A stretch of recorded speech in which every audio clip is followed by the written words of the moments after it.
Imagine a city where no cars exist, no buses, no trains, and not even a single road for vehicles. Instead, the streets are rivers, and the sound of engines is replaced by the gentle splash of water. This is Venice, a city built more than 1,000 years ago, floating like a dream on a lagoon in northern Italy. From the moment you arrive, everything feels different. The only way to move is by foot, crossing hundreds of small bridges, or by boat, gliding through canals that weave between centuries-old buildings. Tourists from all around the world come here just to see this rare wonder, a living city that seems frozen in time, yet alive with history and culture.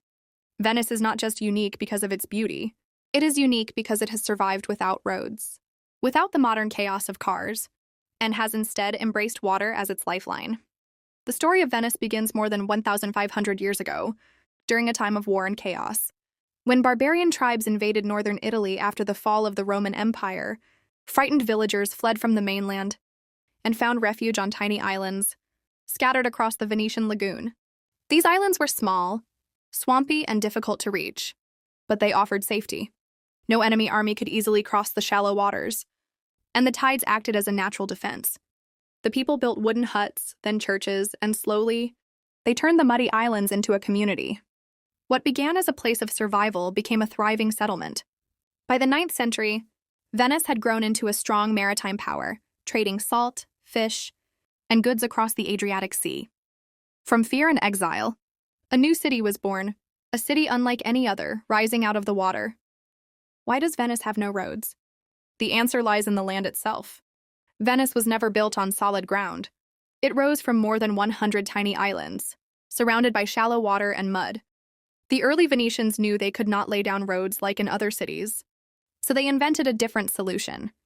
They drove millions of wooden piles deep into the mud, creating platforms strong enough to hold buildings, churches, and palaces, but never strong enough to support heavy vehicles. Over time, canals became the natural highways of the city, wide enough for boats, yet safe against enemy attack. Instead of roads, Venice built bridges, linking the islands with narrow alleys and stone paths.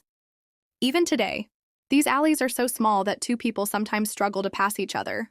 Cars and buses would collapse the fragile foundations, and that is why Venice remains one of the only cities in the world where water has always been the road. In Venice, boats are not just a luxury, they are a way of life. Every service that cars provide in other cities is replaced here by water transport. Taxis are motorboats weaving through the canals like floating cars.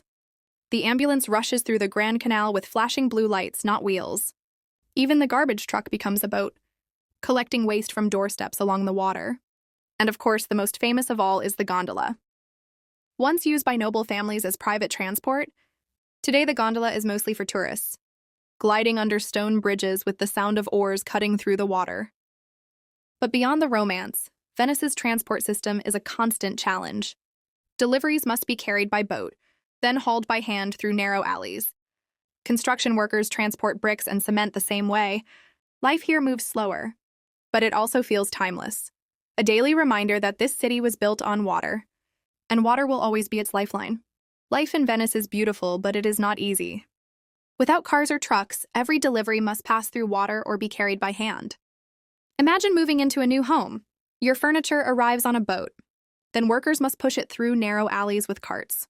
Supermarkets cannot restock like in other cities. Food is shipped by boat and carried box by box. Even simple things like fixing a broken pipe or delivering mail take twice as long. During peak tourist season, the alleys are so crowded that residents can barely move. And when the tide rises, parts of the city flood, leaving shops and homes underwater. For Venetians, this is a normal part of life, balancing beauty and struggle every single day. It is the price of living in one of the world's most unique cities, where the past and present meet on streets made of water. Venice is not only fragile because of its canals, it is also in danger of disappearing. For centuries, the city has been slowly sinking into the lagoon, and today the problem is worse than ever. Rising sea levels caused by climate change, stronger storms, and heavy tides have turned flooding into a regular disaster. Venetians call it acqua alta, the high water, when the sea spills into the streets and floods the squares. Shops close, homes are damaged, and tourists walk on wooden platforms built above the water. In recent years, record floods have shown how vulnerable this city truly is. Massive engineering projects like MOSE, a system of giant sea barriers, have been built to protect Venice, but scientists warn that the future is uncertain. One of the most beautiful cities on Earth could one day vanish beneath the waves. Venice is more than just a city. It is a miracle of human history. A place where streets are rivers, where bridges connect centuries of culture, and where life has always flowed with the tide. But this miracle comes with a price. Every day, Venetians fight to protect their city from the water that both gives it life and threatens its survival. Tourists see romance in the gondolas and beauty in the canals. But for the people who live here, Venice is a constant balance between wonder and struggle. And perhaps that is what makes it so special. Because in a world where modern cities race forward with highways and skyscrapers, Venice dares to remain timeless. It stands as a reminder that the most unique places on Earth are also the most fragile. And if we lose Venice, we do not just lose a city, we lose a piece of human heritage, a treasure built on water meant to last forever.